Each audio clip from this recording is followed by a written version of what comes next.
예, 오늘은 잠언 16장 31절부터입니다. 잠언 16장 31절부터.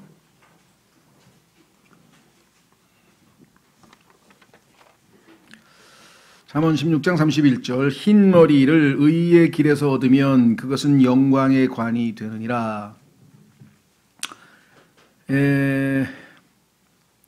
킹제임스 성경에서는요, 놀랍게도 여기서 흰머리를 의의 길에서 얻으면이라고 해서 이 조건문이죠. 그러니까 모든 흰머리가, 즉 나이가 들어서 머리가 휘어졌다고 해서 그것이 다 영광의 관이냐? 그것은 아니죠. 우리가 상식적으로 봤을 때에도 머리가 허연 사람이라고 해서 다 영광의 관이냐? 그것은 아니죠. 왜냐하면 정말 의로운 삶을 여기 나와 있죠. 의의 길에서 얻으면, 그러니까 의로운 삶을 살지 아니하고 정말 잘못된 삶을 산 사람들이 머리가 허연 사람들 중에는 아주 많이 있고요. 특히 이제 하나님을 모른 채 자기가 최고인 줄 알고 산 사람들은 나이가 들수록 고집이 너무너무 세져가지고 도저히 어떻게 감당이 안 됩니다. 그렇죠? 이게 윗 어른들을 제가 폄하하기 위해서가 아니라 저희 집안에서도 보면 예전에 할아버지 할머니가 보니까 나이가 들어가실수록 점점 고집이 세셔가지고 자식들의 말을 전혀 안 들으시더라고요. 그죠?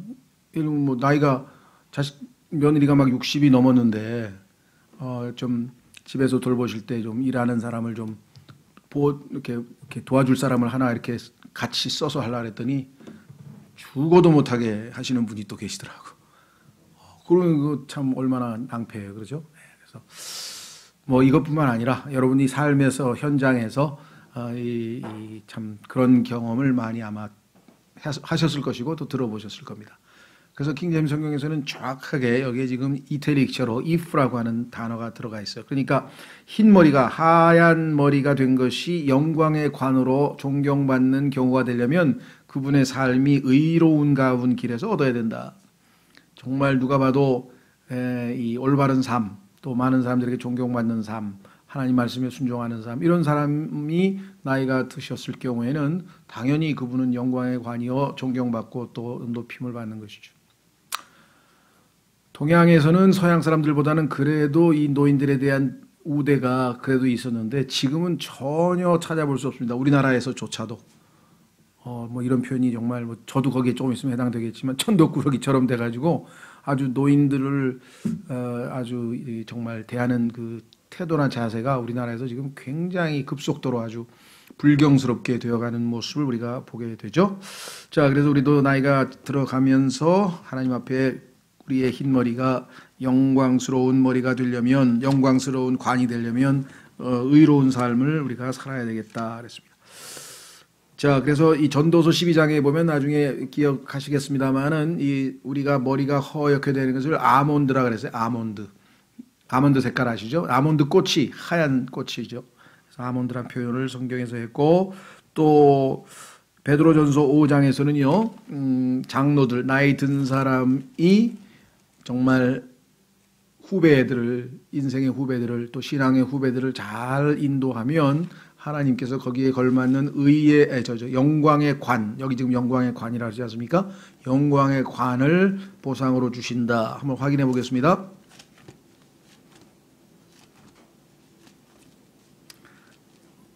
베드로전서 5장에 보면은 신약 성도들에게도 그와 같은 약속이 되어 있습니다. 베드로전서 5장 1절, 너희 가운데 있는 장로들에게 권면하노니. 자, 여기서 지금 보통 장로 그러면은 직책을 얘기하는 게 아니라 나이에 관한 얘기입니다. 장로들 중에서 직책을 갖는 사람은 비숍이라 그래서 성경에 보니까 감독이라 그랬어요. 그러니까 보통 교회에서 원로에 해당되는 분들은 다 장로들이고요. 그 가운데서 이제 특별한 직분을 맡아서 책임을 갖고 하면 우리가 이 감독이라고 하는데, 여기서 지금 보통 교회의 원로들에 대한 얘기입니다. 나이 든 사람들, 장로들에게 권면하노니 나 역시 장로요 그리스도의 고난의 증인이요 또한 앞으로 나타날 영광에 참여할 자니라. 너희 가운데 있는 하나님의 양떼를 먹이고 감독하되 억지로 하지 말고 자진해서 하며 더러운 이익을 위해 하지 말고 오직 준비된 마음으로 하며 하나님의 상속 백성 위에 주인처럼 군림하지 말고 오직 양떼에게 본이더라. 그리하면 목자장께서 나타나실 때에 너희가 사라지지 아니하는 영광의 관을 받으리라 그랬죠. 예, 그래서 우리 잠언과 연관 지어져서 영광의 관이라고 하는 표현이 나와 있다는 것을 우리가 알 수 있죠. 그런데 안타깝게도 일반 다른 성서들에 보면은요, 이 의의 길에서 얻으면이라고 하는 조건이 생략되어 있거나 다른 방식으로 뜯어 고쳐져서 성경의 본래 하나님의 의도를 지금 왜곡하고 있는 경우가 있습니다. 아까도 말씀드렸습니다마는 나이가 들어서 머리가 휘어졌다고 해서 그것이 곧 그 사람이 영광의 관을 하나님께서 주신다. 그거는 아니죠. 조건이 붙어 있죠. 예, 그래서 킹제임스 성경은 아주 유일하게 정확하게 번역이 되어 있는 성경이다. 그래서 흰머리라 할지라도 의의 길에서 얻지 아니하면은 영광의 관이 될 수 없다라고 하는 것을 우리가 잘 알 수 있죠. 자, 그래서 잠언 13장 15절로 가시면 의의 길이 아니라 잘못된 길을 걸으면 인생이 험악하다 그래서 험악한 인생을 살았다. 잠언 13장 15절. 잠언 13장 15절.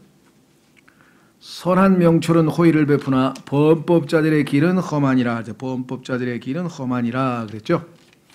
놀라운 사실은 예수 그리스도께서 요한계시록 1장 14절에서 부활하신 모습으로 등장하셨습니다. 부활하신 예수님께서 자신을 계시해 주셨는데 그때 예수님의 모습을 보니까 머리털이 하얗다 그랬어요. 예수님은 머리털이 하얗다 이렇게 되어 있거든요. 그렇죠?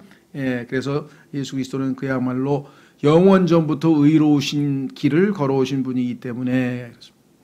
그리고 서양에서도, 동양뿐만 아니라 서양에서도, 동양에서는 또 이런 얘기가 있죠. 그 뭐라 하나요? 산신령이라 그러나요? 산신령이나 무슨 뭐 도사나 염라대왕이나 뭐 이런 사람들 나올 때 보면 전부 다 머리가 허해가지고 나타나는 걸 볼 수 있죠. 이게 다 성경적 근거가 있고요. 그 다음에 서양 사람들은 그와 같은 전통을 어떻게 이어받았냐면, 아마 여러분들 보셨을지 모르겠는데 옛날 서양 영화에 보면 귀족들이나 백작이나 이런 사람들 보면요, 머리를 하얗게 물들여가지고 꽈가지고 이렇게 길게 뒤집어 써가지고 이렇게 나타나는 거 보셨죠?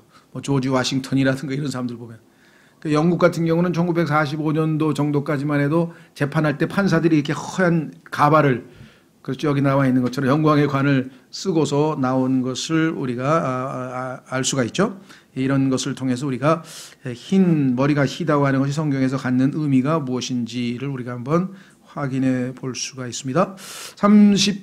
그 다음에 우리는 32절로 가겠습니다. 32절. 분노하기를 더디하는 자는 용사보다 낫고 자기 영을 다스리는 자는 도시를 취하는 자보다 나으니라. 용사는 힘센 사람을 얘기하는데 아무리 힘센 사람도 잘못하면 분노를 컨트롤 못해서 일을 그르칠 수가 있죠. 예. 또 영을 다스리는 자는 도시를 취한다는 얘기는 아주 전쟁에 있어서 아주 이 정복자들, 능란한 아주 이 전쟁을 잘하는 사람들을 얘기하는데, 그런 모든 것보다도 영을 다스리는 자가 더 낫다 얘기하는 얘기는 그만큼 자기 자신을 컨트롤한다는 게 얼마나 어려운 일이냐. 그렇죠. 예. 뭐 다양한, 요즘에는 아마 거의 그 우리나라 국회의원들 정치하는 사람들은 제일 절제 못하는 게 혀 같아요. 혀. 그냥 뭐 막말을 뭐 아주 그냥 너무 많이 해야 되니까 이제는 맹숭맹숭하게 말하면 심심한 것 같아요. 또 요즘 또 막말 안 나오나. 뉴스마다 매일 뭐 이상한 말을 이렇게 얘기를 하죠.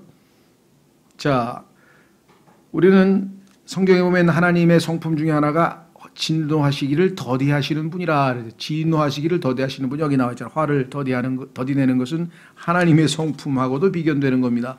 이것은 정말 성령께서 우리를 완전히 통제하지 않고서는 쉽지 않은 일이죠. 그래서 성령의 열매 하나가 뭐예요? 성령의 열매의 특징, 9가지 특징 중에 하나가 절제잖아요. 절제. 멈출 수 있어야 되죠. 그렇죠? 그래서 성경에서 보면은 화를 내되 급히 내지 말라. 여기 slow to anger, 그러니까 천천히 한 박자 쉬어가면서. 그렇죠? 예, 이건 성령의 통제하에 있는 것입니다. 필요한 경우에는 당연히 화를 내야 되지만, 그러나 급하게 내는 것은 아니고 더디 내는 것이 용사보다 낫다. 이렇게 얘기를 한 것을 우리가 성경에서 확인해 볼 수가 있습니다. 그 다음에 두 번째는 영이죠. 그러니까 성경에서 분노와 영과 연관이 되어 있는데 성경에서는 우리의 영뿐만 아니라 그 다음에 우리의 이 우리의 생각을 사로잡아서 그 생각대로 마음대로 행동하는 게 아니라 그 생각 중에서 그리스도의 뜻과 하나님의 뜻과 어긋나는 생각들은 하나님을 대적하는 생각들은 다 그리스도께로 사로잡아 오라. 그렇게 고린도후서에 써 있어요. 그러니까 우리의 혼이죠. 생각. 혼도 우리가 잘 통제해야 합니다. 자, 확인해 보겠습니다. 고린도후서 5장. 우리의 영도 우리가 잘 통제해야 되고 고린도후서 5장 죄송합니다. 10장. 5장이 아니고 10장. 고린도후서 10장. 거기에 보면 지난번에도 한번 나왔었죠. 우리의 영적 전장터, 영적인 전쟁이 벌어지는데 그 전장터가 어디냐? 바로 우리의 생각이라 했습니다. 그래서 4절 우리의 전쟁 무기는 육신에 속하지 아니하고 하나님을 통해 강력하여 강한 요새들도 무너뜨리느니라. 우리는 상상하는 것과 또 하나님을 아는 것을 대적하여 스스로를 높이는 모든 것을 무너뜨리고, 이걸 무너뜨려야 됩니다. 세 번째, 모든 생각을 사로잡아 그리스도께 순종하게 하며. 그래서 우리의 혼을 우리가 잘 통제하지 않으면 우리의 지정의 우리가 생각한 대로 우리가 느끼는 대로 마음대로 행동하게 되면 일을 그르칠 때가 있죠. 자, 그래서 또 영을 통제하고 혼을 통제하고 우리의 인격의 또 나머지 한 부분은 우리의 몸이죠. 몸. 자, 가장 우리가 통제가 안 되는 것 중에 하나가 우리의 몸이죠. 확인해 보겠습니다. 고린도전서 9장. 고린도전서 9장에 가면은 우리가 우리의 몸을 잘 통제하에 두어야만 주님 오실 때에 썩지 아니하는 왕관을 받을 수가 있다 그랬습니다. 절제하는 삶이 마지막 예수 그리스도의 재림 때에 있게 될 그리스도의 심판석에서 우리가 받는 썩지 않을 왕관을 받는 자격 요건이다. 고린도전서 10장 24절 우리의 신앙생활을 운동시합에다가 비유했어요. 운동시합. 경주할 때에 달리는 자들이 다 달릴지라도 한 사람이 상을 받는 줄 너희가 알지 못하느냐. 너희도 상을 받도록 이와 같이 달리라. 이기려고 애쓰는 자마다 모든 일에서 절제하나니 이제 그들은 썩을 관을 얻고자 그 일을 하되 우리는 썩지 아니할 관을 얻고자 하느니라. 그러므로 내가 이와 같이 달리되 정해진 것이 없는 것처럼 하지 아니하고 또 이와 같이 싸우되 허공을 치는 자같이 하지 아니하며 오직 내가 내 뭐라 그랬죠? 몸을 아까 영을 잠언해서 그 다음에 우리가 고린도후서에서 혼을 그리고 여기서 지금 내 몸을 억제하여 복종시키면 내가 다른 사람들에게 복음을 선포한 뒤에 어떤 방법으로든 내 자신이 버림받은 자가 되지 않게 하려 함이라. 요 버림받는다는 얘기 오해하시면 안 된다 그랬습니다. 구원을 잃어버린다는 뜻이 아니라 상급을 잃어버린다는 뜻이죠. 문맥에서 지금 상급에 대한 이야기를 하고 있지 구원에 관한 이야기를 하고 있는 게 아니라는 것 문맥을 놓치지 마시고, 자, 따라서 우리는 정말 성령께서 우리를 장악해야 합니다. 통제하에 두어야만 진실된 의미에서의 신앙생활이 가능해진다 그랬습니다. 자, 그래서 항상 우리가 기도하죠. 성령님, 제가 주님의 통제하에 성령의 통제하에 놓여 있기를 원합니다. 잘 아시는 알렉산더도 그렇고요. 정말 이 취중에 발작을 일으켜서 죽었는데요. 자기 성질 못 참아서 아주 이 죽은 사람들이 의외로 많습니다. 자, 그래서 이 32절은 정말 우리가 영적으로 성령에 의해서 통제받고 잘 성숙되어야 할 목표죠. 우리가 가야 할 목표. 33절 제비는 겹친 옷자락 속에서 사람이 뽑으라. 그것의 모든 배분은 주께서 하시느니라. 성경에 보면 하나님께서 가르쳐준 방법 중에 하나가 무슨 일을 결정할 때 제비를 뽑아서 하라 그래. 제비 뽑기. 주사위 던져가지고 제비 뽑기를 하죠. 그래서 유대인들이 제일 먼저 땅을 분배할 때 어느 땅을 어느 지파에다 줄 것인가 할 때 이렇게 다 제비 뽑아서 했었죠. 그 다음에 또 그 이외에 하나님께 이것이 전쟁을 하러 가야 됩니까 말아야 됩니까 이런 질문을 할 때도 우림과 둠림이라고 하는 그러한 대제사장의 흉패 안에 있는 돌을 들어서 던져서 그것이 흰색, 검은색 뭐 이런 걸 따져서 하기도 하고요. 그래서 우리가 볼 때는 야 이거 좀 뭐라 그럴까 일종의 찬스 이게 운명 무슨 이게 어떻게 하나님의 뜻을 구별하는 거냐. 근데 그것이 하나님께서 정해주신 방법이고 결정은 하나님께서 알아서 하신다는 거죠. 궁극적으로는. 제비는 우리가 뽑지만 결론에 대해서는 하나님께서 책임을 지신다라고 하는 이야기입니다. 신약 성경의 마지막으로 이 제비 뽑기를 한 것은 그 유명한 가롯 유다를 대체할 12사도가 하나 비죠. 그래서 사도를 채우기 위해서 마띠아에게 그 제비가 떨어져서 그 사람이 대체를 하는 그런 경우가 신약 성경에도 나와 있다는 것을 우리가 알 수 있습니다. 그래서 우리는 이와 같은 것들은 단순한 그냥 우연에 의한 것이 아니라 하나님께서는 미리 모든 것을 다 알고 계신 분이시기 때문에 미리 아심이라 그러죠. 하나님의 미리 아심에 의해서 하나님께서 주권적으로 결정할 일이다. 따라서 우리의 자율의지를 절대로 침해하지는 않는다. 내가 조종당하는 게 아니라 나는 내 자유에 의해서 자율의지에 따라서 내 스스로가 결정을 하지만 그러나 하나님께서는 모든 것을 이미 알고 계시기 때문에 그 모든 것에 대해서 최종 결정권을 가지고 계신다. 그런 뜻이겠죠. 그래서 어설프게 이런 구절을 가지고 소위 말하는 그 예정론을 해서 모든 게 다 예정되어 있다. 뭐 하나님이 다 정해놨는데 그 뽑으면 뭐하냐. 이러면 뭐하고 저러면 뭐하냐. 다 이미 정해져 있다.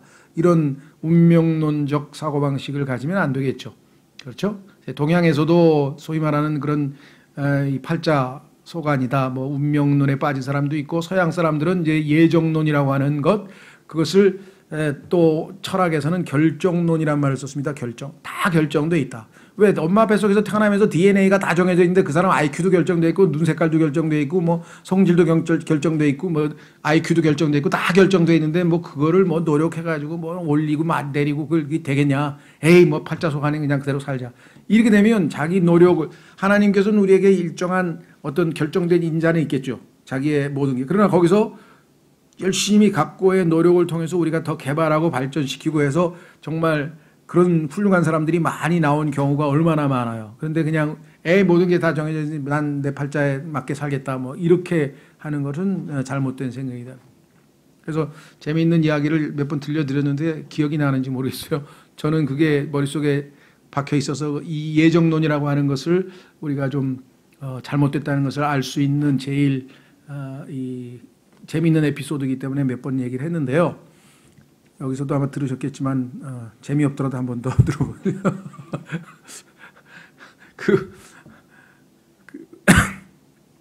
어떤 아이가 아버지 주머니에서 돈을 훔쳐가지고 들켰어요. 그래서 아버지한테 들켰어요. 그래서 아버지가 내 이놈 저 종아리 걷어. 그랬더니 아버님 제가 언제 도둑질을 하고 싶어서 했을까요?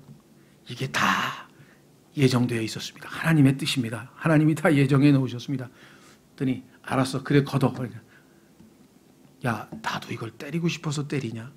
이게 다 때리도록 다 예정이 돼 있었어 이게. 그러면 모든 게 다 예정론으로 가면 순환 논리에 빠져서 이게 엄청난 좀 비극에 빠지는 거예요. 그렇죠. 절대 인간의 자율의지가 하나님의 주권과 충돌해서 하나님이 우리를 뭐 간섭을 한다거나 우리의 하고자 하는 의지를 꺾어버린다든가 이런 적은 절대로 없습니다. 이걸 오해하시면 안 되죠. 그래서 어떤 사람 전도하면 뭐예요? 다 정해져 있는데 지옥 갈 사람 하늘나라 갈 사람 해봐도 소용없어요. 하나님이 이미 다 정해놨어요. 이런 이야기를 하기 때문에 요한 웨슬리라고 하는 유명한 감리교 창시자인 유명한 복음 전도자의 동생 중에 찰스 웨슬리라는 분이 있는데 그분은 찬송가 작사자로서 굉장히 유명한 분입니다. 찰스 웨슬리 작사가 굉장히 많아요. 그분도 목사예요. 그 요한 웨슬리의 동생이 격분을 해가지고 지옥 갈 사람 하늘나라 갈 사람 다 정해져 있다 그러니까 격분을 해서 이와 같은 저주받을 교리를 누가 전한단 말이냐 하고 막 격분하고 그러죠. 그건 하나님을 모독하는 거 아니에요. 하나님께서 우리를 그냥 뭐 로봇으로 그냥 다 정해놓고 우리는 뭐 꼭두각시입니까? 전혀 그렇지 않아요. 예정론으로 하면 우리가 전혀 잘못된 하나님을 사람들에게 전달해 주기 때문에 단순한 이단 교리의 하나가 아니라 엄청난 하나님의 성품을 모독하는 그러한 것이 잘못하면 될 수 있다는 것 기억하시고요. 자, 17장 1절 마른 빵 한 조각만 가지고도 평안한 것이 희생물이 집에 가득한 채 다투는 것보다 나으니라. 뭐 이 얘기 우리 여러 번 나왔었죠. 예, 그러니까 적게 먹어도 육신적인 풍요와 그렇죠? 다툼이 같이 있는 것이 육신적으로는 빈곤하지만 마음이 평안한 게 훨씬 더 낫다. 그렇죠? 잔뜩 있어서 먹었는데 다투면 어떻게 됩니까? 소화는 안 되고 소화제 또 먹어야지 돈은 더 들어가죠. 그러니까 마음의 평안과 이 다툼 사이에서 차라리 이 가난하더라도 빈곤하더라도 차라리 더 평안한 게 더 낫다 이런 얘기인데요. 여기서는 왜 갑자기 희생물이 나왔느냐 그러면은 구약 시대에는 희생물을 하나님 앞에 그 희생물을 가져다가 각을 떠서 태워서 그다음에 나머지 일부는 먹는단 말이죠. 그러니까 제사를 지내면 우리도 제삿날 우리 한국의 전통적인 집안에서는 제삿날 음식을 많이 하잖아요. 그러니까 그 가서 많이 먹듯이 유대인들도 이 제삿날 소위 말하면 하나님께 희생 제사를 지낼 때에는 많이 음식을 나눠 먹을 수가 있었는데 거기서 말이야 예를 들면 제일 좋은 갈비 부분 그건 내가 먹겠다 그러면 동생이 아이 그건 내가 먹을게 하고 막 싸운다면 예를 들면 실제로 보면 나와요. 그 엘리의 자식들, 엘리라고 하는 제사장의 자식들이 그 고기를 삶아가지고 제일 좋은 부분만 삼지창으로 다 찍어가지고 다 가져가가지고 아주 정말 그 사람들에게 원성을 산 이야기가 나옵니다. 그래서 엘리의 아들들이 아주 벨리알의 아들들이라는 소문이 날 정도로. 자, 그래서 우리는 이 17장 1절에 나와 있는 그 내용도 우리가 충분히 뭐 상식적으로도 이해할 수가 있겠죠. 예. 자, 그 다음에 두 번째, 지혜로운 종은 수치를 끼치는 아들을 다스리고 또 형제들 가운데서 상속재산의 몫을 받으리라. 실제로 보면은요, 우리 이제 그 지혜로운 종과 여기 나와 있는 그 수치를 끼치는 아들 이렇게 있는 경우에 우리나라에도 보면은 아들에게는 상속을 안 하고 왜냐하면 줘봐야 다 날릴 거니까 다 잘못된 대로 다 쓰고 날려버릴 거니까 그래서 차라리 자기 종이지만 그에게 유산을 남겨주는 경우가 종종 있는데 성경에도 보면은 그와 같은 예들이 좀 있는 것 같아요. 자, 그래서 우리는 이 수치를 끼치는 아들, 그다음에 지혜로운 종, 뭐 이건 상식적으로 봤을 때 차라리 지혜롭게 주인의 재산을 잘 관리하는 그러한 사람이 훨씬 더 낫다. 뭐 이런 얘기죠. 가치가 있다. 상속을 물려받을 가치가 있다. 뭐 이런 말은 우리가 상식적으로 충분히 이해를 하고요. 다만 교리적으로 봤을 때 이 지혜로운 종은 성경에서 유대인들 가운데 끝까지 잘 견디면서 주님 오실 때까지 충성되이 주님을 섬기는 그와 같은 유대인들의 환란 시대의 유대인들에게 해당이 되고 수치를 끼치는 아들은 하나님의 아들들인데 교회 시대에서 봤을 때 이 시대에 하나님의 아들들인데도 불구하고 그의 삶이 하나님께 영광을 돌리지 못하는 경우도 있을 거 아니겠습니까? 그렇죠? 예. 그럴 때에는 정말 여기 나와 있는 것처럼 아들이라는 신분을 가졌지만 우리가 수치를 끼칠 수가 있겠죠. 실질적으로 로마서 2장에 보면은 유대인들 중에서도 너희들 때문에 이방인들 가운데서 주의 이름이 모독을 당한다. 우리도 그런 경우가 많이 있잖아요. 정말 여러분들 중에는 그 사람들은 거듭나지도 않은 사람들이다.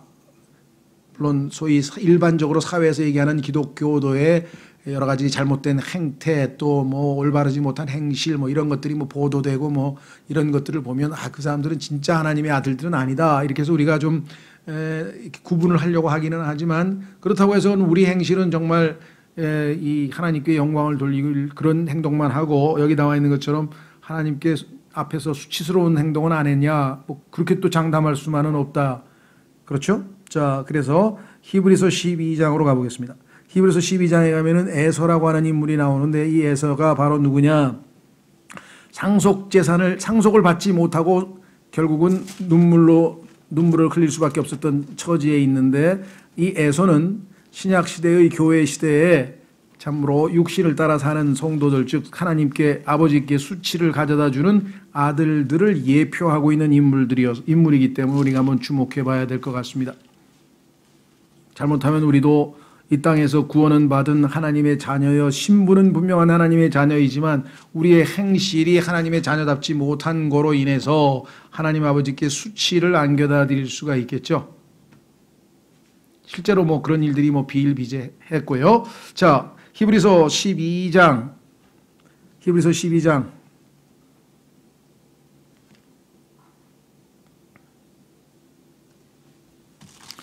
12절, 히브리서 12장 12절, 히브리서 1장서부터 12절까지는요 하나님의 징계에 관한 이야기가 나왔습니다. 하나님께서 사랑하는 자들을 다 채찍질하셔서 그들로 하여금 다 고침을 받아서 정말 의의 열매를 맺는 그러한 자녀들로 잘 양육하시겠다 그랬는데, 여기에 응하지 아니하고 징계의 효과가 없이, 아무런 효과도 없이 하나님께 수치를 끼치는 자, 여기 나왔습니다. 12절.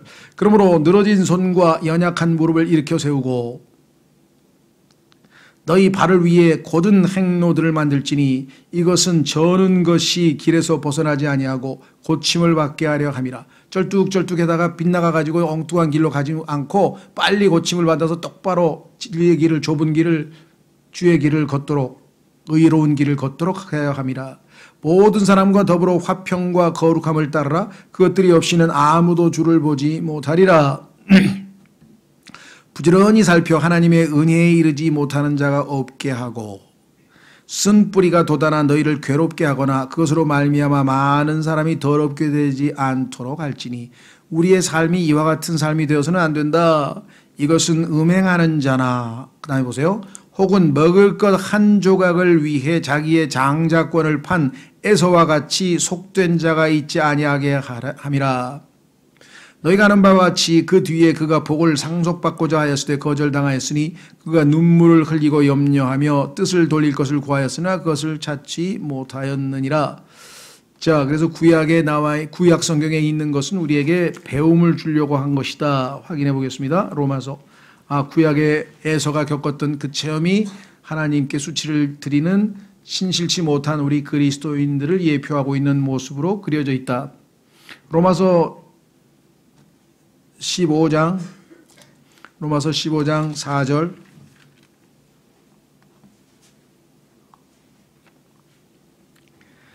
무엇이든지 전에 기록된 것은, 로마서가 신약 성경이죠. 전에 기록된 것은 당연히 이 문맥에서는 구약 성경이겠죠. 하나님께서 구약 성경을 왜 주셨는가?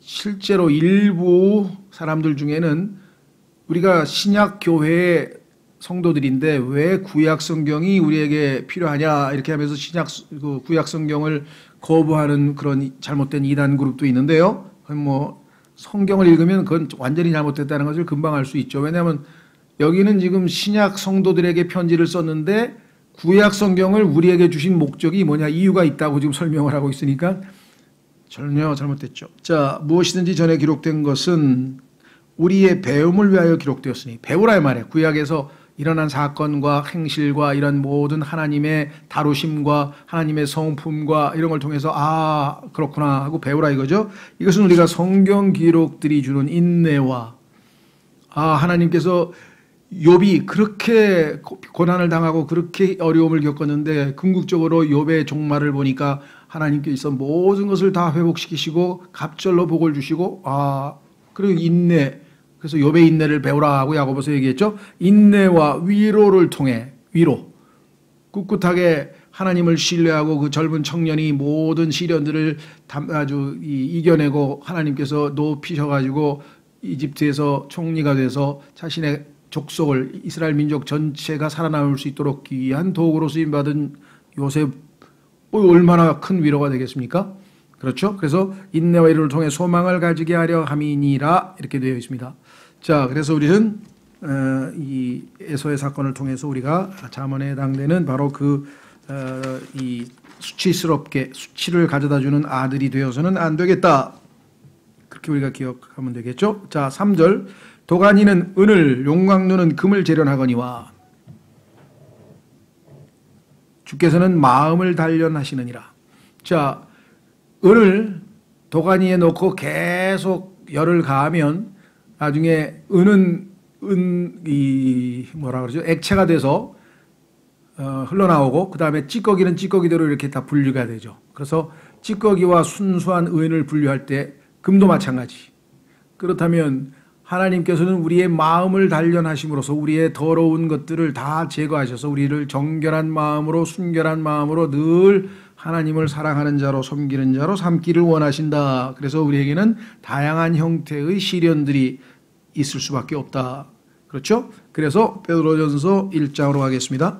베드로전서 1장에 가면은 베드로도 이와 같은 시련이 반드시 있을 것이다. 이와 같은 것을 거치지 않고서야 우리가 어떻게 정금같이 빚어서 나오겠는가. 그렇죠. 베드로전서 1장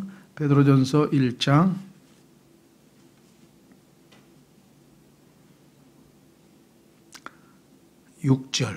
베드로전서 1장 6절. 비록 지금은 필요가 있어 너희가 여러 가지 시험으로 인해 잠시 근심하고 있지만 그 구원을 크게 기뻐하리니. 자, 여기 보세요. 여러 가지 시험, 다양한 종류의 시험이 있습니다. 물질적인 어려움도 있고 인간관계 어려움도 있고 뭐 자기가 하는 일이 잘 안 풀릴 때도 있고 육체적인 질병도 있고 뭐 다양한 경제적인 어려움도 있고 다양한 종류의 시험이 있는데 필요하다. 필요. 하나님께서 보시기에 이것이 필요하다라고 분명히 성경에서는 말씀을 했고요. 이것은 너희 믿음의 단련이 불로 단련해도 없어지는 금을 단련하는 것보다 훨씬 더 귀하여 예수 그리스도께서 나타나실 때에 칭찬과 존귀와 영광으로 드러나게 하려 함이니라. 그렇죠. 정결한 모습으로 모든 불순물들을 다 제거한 상태로 주님 앞에 정결한 신부로서 드러나기 위해서 그러하다라고 분명하게 우리에게 말씀을 하고 있죠. 자, 조금 더 넘기셔서 왼쪽으로 야고보서로 가보겠습니다. 거기에도 우리에게 시련에 대한 언급이 나오죠. 야고보서 1장.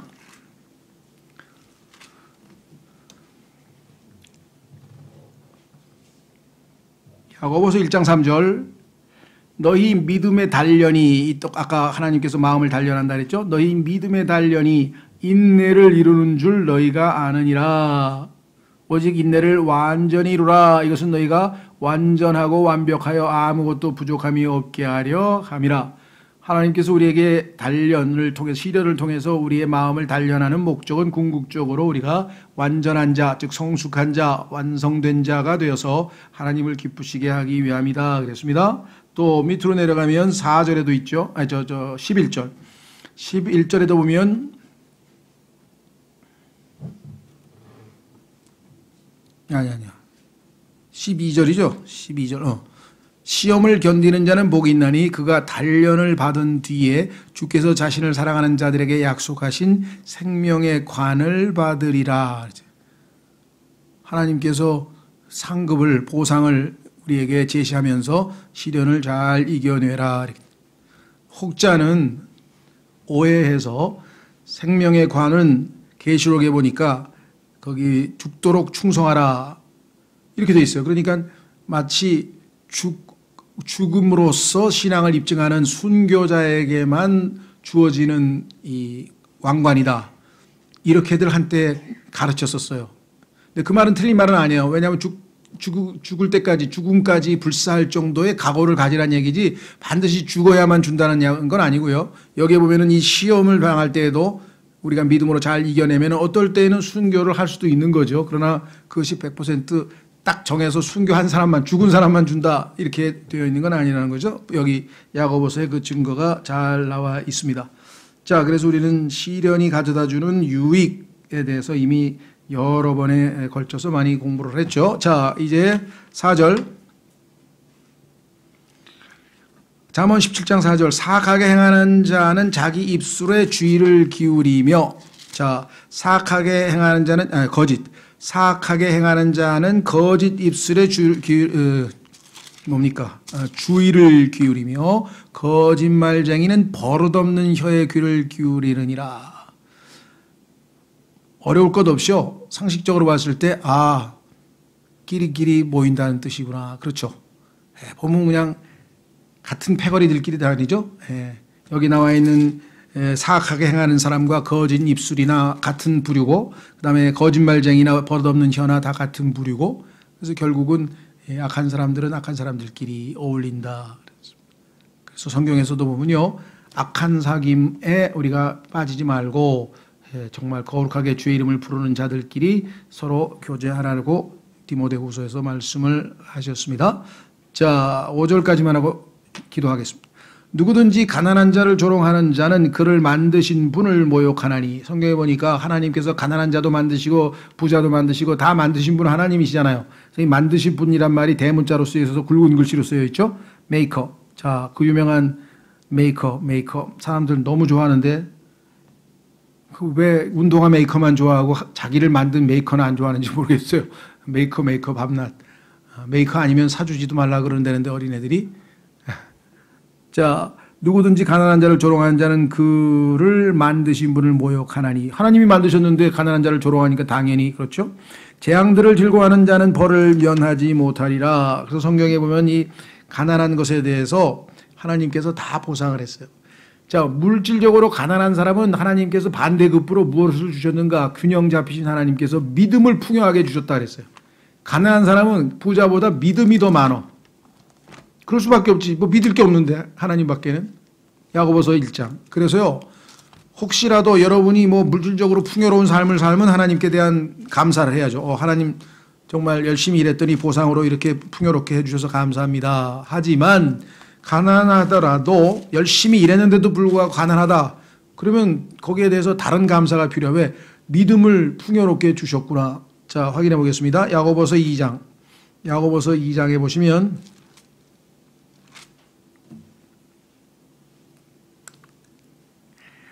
5절. 야고보서 2장 5절. 내 사랑하는 형제들아 귀를 기울이라. 잘 들어보십시오. 하나님께서 이 세상에 가난한 자를 택하사 믿음에 부요하게 하시고, 가난한 자들은 믿을 게 하나님밖에 없기 때문에 세상 사람들은 돈을 신뢰한다고 써있죠. 디모데 전서에 보면요, 부자들은 돈을 신뢰한다 그랬어요. 돈을 신뢰한다고. 예수님께서도 부자가 바늘귀에 들어간다는 얘기, 하늘나라에 가는 게 낙타가 바늘귀 들어간다는 얘기도 뭐냐면, 부자는 특징이 뭐냐면 하나님을 신뢰하지 아니하고 돈을 신뢰하기 때문에 그렇다는 거예요. 부자 자체가 잘못된 건 아니에요. 따라서 예외적으로 부자인데도 불구하고 하나님을 신뢰 잘하고 정말 훌륭한 신앙생활을 한 분도 성경에 보면 나오죠. 얼마든지. 그러니까 예외 없는 규칙은 없지만 일반적으로 봤을 때 돈이 많으면 돈을 신뢰하는 것은 아담의 속성에서 너무나 당연한 거예요. 아니냐. 그래서 여기도 지금 나와 있어요. 그래서 또 자신을 사랑하는 자들에게 약속하신 왕국의 상속자들로 삼지 아니하셨느냐. 나중에 하늘나라 왕국, 이 땅에서는 비록 가난하게 살고 힘들게 살았지만 믿음으로 끝까지 잘 주님을 따르는 자들에게 이와 같은 보상을 허락하셨다. 얼마나 공평하신 분입니까? 그렇죠? 그래서 예수님께서도 말씀하셨잖아요. 부자는 지옥에 가고 나사로는 낙원에 갔는데 거기서 서로 바라만 봤지 건널 수 없는 깊은 구덩이가 있을 때 너는 이 세상에 살 때 잘 먹고 잘 살았잖아. 그렇게 얘기를 했잖아요. 그러니까 잘 먹고 잘 살았다는 게 잘못됐다는 게 아니라 그때의 하나님보다는 네 자신을 의지하고 잘못된 삶을 살았다는 얘기죠. 그래서 물질적인 풍요가 꼭 좋은 것만은 아니고요. 지난번에 전도서에도 나왔잖아요. 이 땅에서 왜 이렇게 범죄가 많은가? 하나님께서 벌을 집행하기를 더디하시다 보니까 하나님이 긍휼이 너무 많아서 자꾸만 봐주고 불쌍히 여기서 그랬더니 점점 범죄가 더 늘어나죠. 그렇죠? 자, 그래서 우리는 두 번째 구절 마무리 짓겠습니다. 누구든지 가난한 자를 조롱하는 자는 그분을 만드신 분을 모욕하나니. 하나님께서 가난한 자들에 대한 특별한 관심을 가지고 있다는 얘기는요, 구약에서 읽으면 읽을수록 나옵니다.